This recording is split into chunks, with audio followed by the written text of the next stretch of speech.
Greetings, this is Ron Smalek, and I'm reading Catching Fire. This is the second book in the Hunger Games trilogy by Suzanne Collins. I'm reading the book and giving you my thoughts on each chapter in groups of two.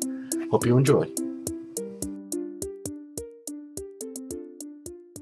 So in chapter 23, Katniss explains the clockwork nature of the arena to the group, and she thinks back to when Plutarch Heavensbee, the head game master, gave her a signal with his watch, and he had said it starts at midnight, to which she thought that he meant there was a secret meeting, but now she thinks, could it have been a clue to what's happening in the games? And even if it was a clue, how would he know that she was going to be chosen at that point? Did he have inside information? Katniss also thinks that Joanna is playing dumb. She recognizes some of the things that Joanna should obviously have figured out and kind of calls her on it. I think this gives a little bit of respect between the two girls, who are obviously rubbing each other the wrong way. They return to the cornucopia, and which should be saved from the clockwork. It's interesting that none of the other tributes are there. That it's pretty much a safe place this time instead of a place that you approach with severe caution, because last time the careers were kind of camped there guarding all the stuff. There's an interesting bit of dialogue here, Katniss's thoughts, I should say, where she realizes that all of the other districts, the people there learn skills related to the occupation of their district at an early age, where District 12 has yet another disadvantage because their core skills of mining with, fighting with a pick, using TNT to blow stuff up, wouldn't be learned until much later, till they can go into the mines. But they get reaped earlier, or they start getting reaped earlier, and they may not have developed their skills yet. So she's lucky that her and Peeta have had other skills just naturally developed. They basically get ambushed at this point. I think they just weren't paying close enough attention. But some of the alliance with Brutus and Enobria and some of the others show up and fight. Wirus, which was nuts, gets killed, and but they do manage to kill off two of the opponents who attacked them. And just as they're about to give chase, the cornucopia starts spinning around, and they're all thrown to the ground and disoriented, and the other careers get away. Now, I have a feeling that this is basically when the clock stops getting through all 12 hours, that it spins to reset itself. They didn't quite make that connection, so that's my speculation. Now, Katniss. Sorry, in my notes, by the way, I use K, P, H, F. I just use initials for everyone's names for my shorthand. So if I've said K or P, I meant Katniss or Peeta. Katniss figures out that pretty much everybody is trying to protect Peeta.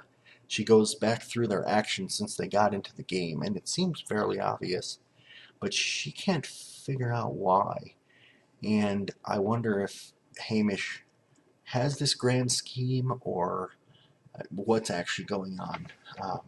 But at this point, a scream comes out of the jungle, and I immediately remembered that earlier in a chapter I thought we heard a scream from the jungle as well. But it turns out that it is Prim's scream, or it sounds like Prim's scream, Katniss's younger sister.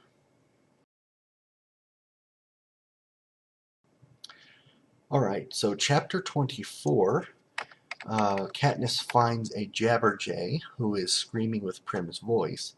Now this is freaking her out because she's thinking that somewhere Prim was tortured, and the Jabberjay, recorded the signal and is now bringing it to her. Then Finnick hears a scream and goes racing off into the jungle. Katniss hears Gale scream, and basically, she knows what's going on, but it's still very psychological, and it's still giving them fits. Now, like the blood rain in the earlier chapter, so yes, I know that it would be heart-wrenching to hear people you love screaming, but it doesn't seem that it's very deadly. You could survive in this sector without dying from hearing the screams, I think. So I'm not sure what the real threat is here. But they are trapped into that sector by a force field until the hour is over. And while they're kind of trapped at the edge, a whole flock of Jabberjays flies up, and the screams are coming from all different members of District 12, and Katniss is freaking out, Finnick's freaking out. And I thought it was interesting. They mentioned the fact that the mutations, or the mutations, from the first book, the wolves, that had the eyes of the other tributes that were killed, weren't the actual eyes of the tributes. They weren't actually genetically created from the dead tributes, but they were just made to look like them. So I think that that's Suzanne Collins again, maybe reacting to some of the early readers of her book as she wrote this one, but maybe she just felt like she needed to explain that a little bit. Peeta reminds Katniss that part of the games is when they're down to 8 tributes left, there is something called the Final 8 Interviews Back Home, in which your family members are interviewed and they talk about, how you were raised, how you made it this far in the games.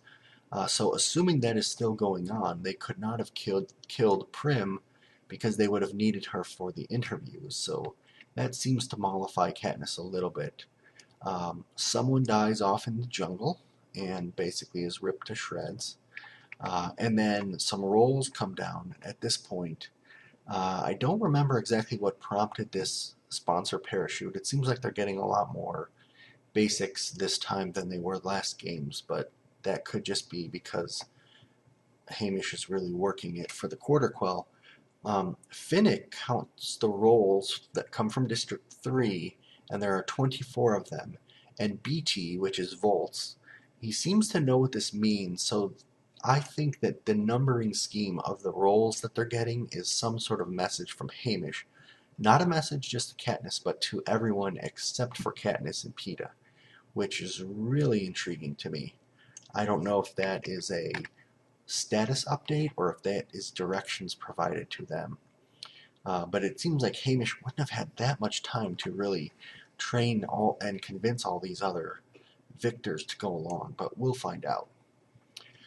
Peeta and Katniss go off basically during their night's watch, and they discuss which one of them should live, the fact that they're trying to protect each other. Peeta opens up sort of a hidden compartment in his locket and shows Katniss all the pictures of her family that she has to live for, and basically says he doesn't really have anyone to go back for but her. So it's almost a no-brainer by that logic that Katniss should survive and not Peeta. And Katniss realizes that he's not just saying this for the cameras and for the Capitol, because he doesn't bring the quote-unquote baby into the picture. And then later, when Finnick wakes up and they're all trying to, they're all starting to mobilize again, he brings up the baby, and that's kind of an unspoken signal to her that, okay, our moment of real truth is over, now it's back to the fake role that we're playing. So really interesting sort of interplay, reading between the lines that happens in that chapter.